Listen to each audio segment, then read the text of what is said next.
Shahnaz be be رہتی ہے مرید کے علاقے بھیاں والا میں۔ یہ ہے وہ قبر جس میں دفن ہے شہناز بی بی۔ 9 فٹ گہری اس قبر میں 7 بچوں کی ماں شہناز بی بی کاٹ رہی ہے چلہ۔ شہناز بی بی کو نہ تو موت کا خوف تھا نہ ہی کسی ناگہانی آفت کا۔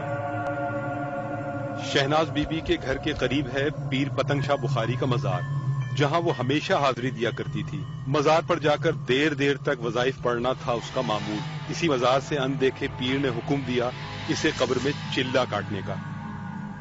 امی جی اتنے دور دربار دے حاضری دینی رہی، تسبیح کرتی رہی، یہ سرکاراں نوں ادا پسند آئی، بڑے خوش ہوئے۔ امی نال آرڈر دے پیدل دال صاحب جاؤ، امی نے پیدل دال صاحب جاندے رہے۔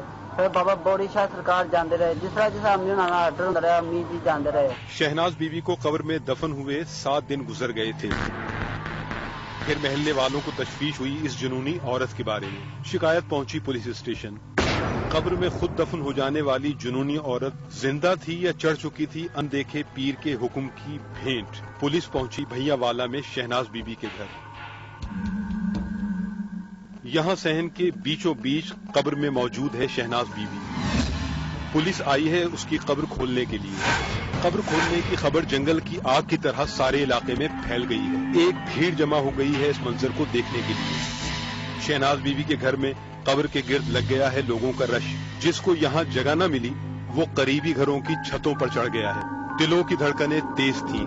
ہر کوئی سوچ رہا تھا کہ چلہ کاٹنے والی شہناز بی بی ہار چکی ہوگی زندگی کی بازی۔ 7 دن سے قبر دفن عورت کی حالت سب کے لیے بنی ہوئی تھی سوالیہ نشان۔ پولیس نے پہلے شہناز بی بی کے گھر والوں سے حاصل کی تفصیلات اور پھر شروع کیا قبر کھولنے کا کام، تاکہ شہناز بی بی کو قبر سے نکالا جا سکے زندہ یا مردہ۔ پولیس والوں نے ہٹائی پلاسٹک کی شیٹ اور پھر پھاوڑے کی مدد سے ہٹائی قبر کے اوپر سے مٹی۔ ہر کوئی دم بخود تھا۔ مٹی ہٹ چکی تھی اور باری تھی لکڑی کے تختے ہٹانے کی۔ کیا شہناز بی بی اندر زندہ ہوگی؟ وہاں موجود ہر شخص کے دماغ میں یہی سوال تھا، اور اس سوال کا جواب ملنے والا تھا بس چند ہی لمحوں میں۔ اور پھر ہٹا دیا گیا لکڑی کا ایک تختہ۔ دیکھنے والے حیران رہ گئے، لیکن یہ منظر تھا ان کی آنکھوں کے سامنے۔ شہناز بی بی قبر میں بیٹھی تھی آرام سے چادر اوڑھے اور کر رہی تھی قرآن پاک کی تلاوت۔ دماغ تسلیم نہیں کر رہا تھا، لیکن حقیقت تھی آنکھوں کے سامنے۔